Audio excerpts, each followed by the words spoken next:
Hai, kenalin. Nama aku Lia. Di sini aku bersama Dayat.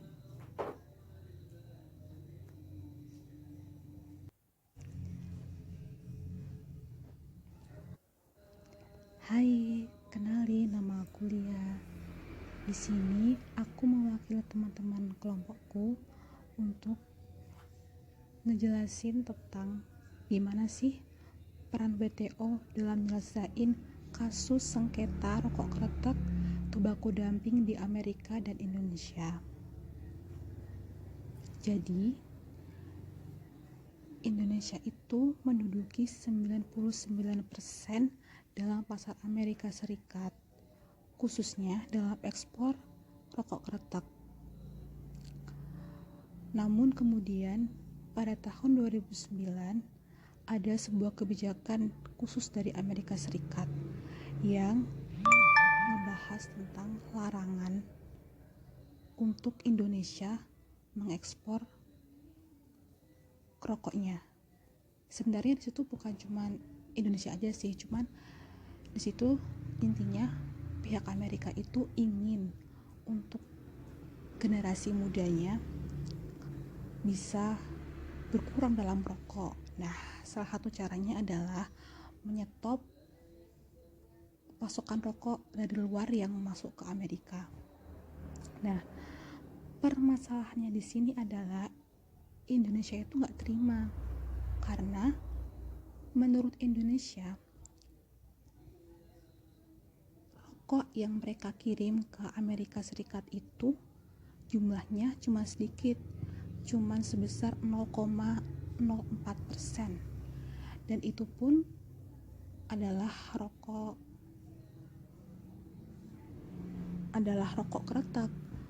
Sementara orang Amerika Serikat mayoritas mengonsumsi rokok mentol.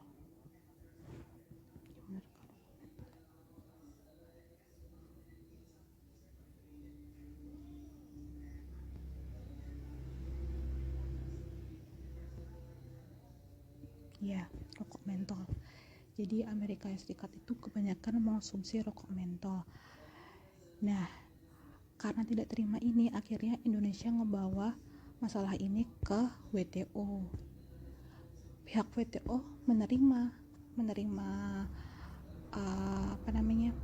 keluh kesah dari Indonesia dan mau menyelesaikan.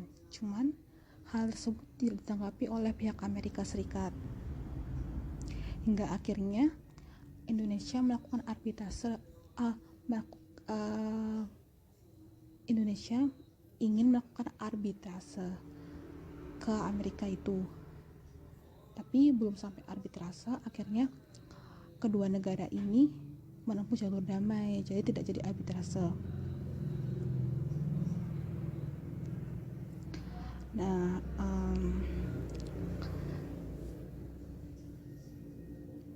jadi pada 20 Juli 2010, Dispute Settlement Body (DSB) memberikan solusi dengan cara berdiskusi dengan ada pihak ketiga sebagai penengah seperti negara Brasil, Uni Eropa, Guatemala, Norwegia, dan Turki.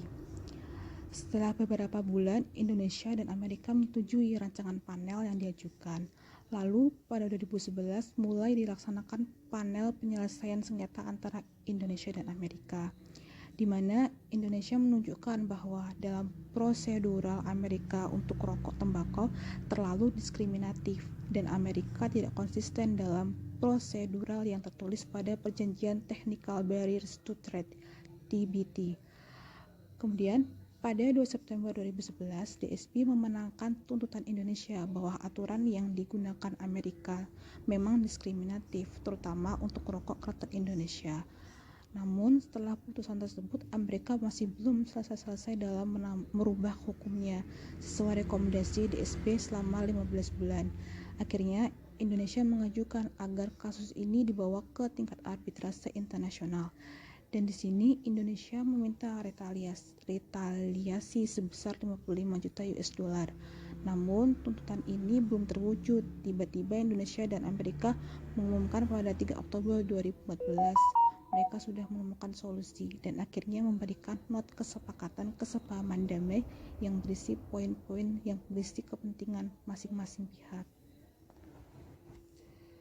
Oke, nama saya Hidayat. Di sini saya akan menyimpulkan apa yang tadi dijelaskan oleh teman saya Lia, yaitu penjelasan tentang World Trade Organization atau yang disebut dengan WTO terhadap perannya antara Indonesia dan Amerika. Jadi peran WTO dalam permasalahan ini dapat dikatakan berhasil walaupun memerlukan banyak waktu. Dan pada akhirnya kedua negara ini, yaitu Indonesia dan Amerika, sepakat untuk berdamai tanpa memberikan ketidaknyamanan di kedua belah pihak. Sehingga dalam hal ini WTO memiliki peran dalam penyelesaian sebuah konflik. Oke, mungkin sekian dari kami. Thanks for watching. And the last, wassalamualaikum warahmatullahi wabarakatuh. Thank you.